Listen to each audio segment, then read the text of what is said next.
Hi everyone! So sa ngayon tignan natin kung ano mensahe ng Panginoon para sa ating lahat.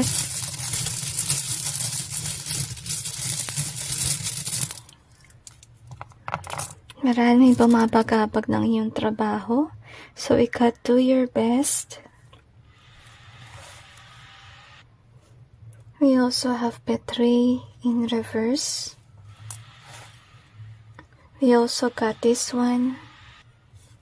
We also have this one, arrow. We got the memories here.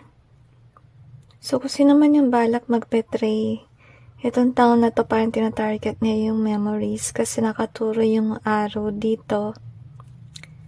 We also have the bliss in reverse. We also got the bridge in reverse. We also have this one. In either way, we got this key.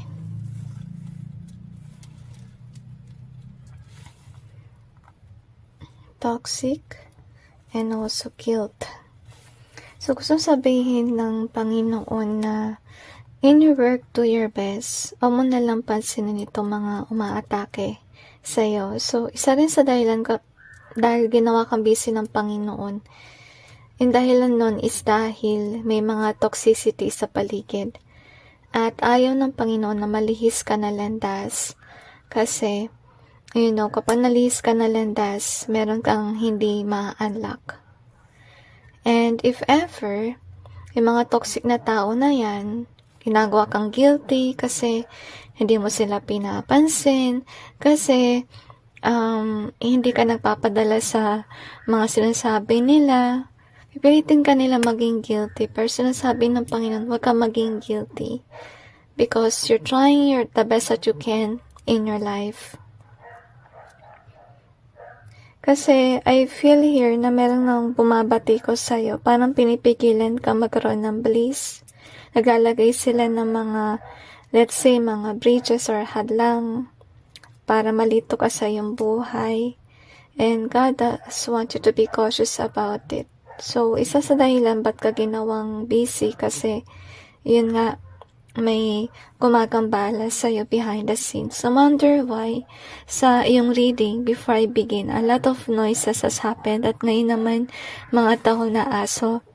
Actually, I just let that noise be kasi to be honest, yung tahol kasi ng aso, ibig sabihin yan, para may umaaway sa'yo or nag-get ng iyong attention. So, isa yun sa red flags ng Panginoon if one is doing something nasty to you, na may pumipigil sa mga ginagawa mo. I don't know why, pero nasense ko iba sa inyo siguro kapitbahay nyo. Yung parang pumipigil ba na may gawin ka? That can be. Pwede rin, let's say, barkada mo.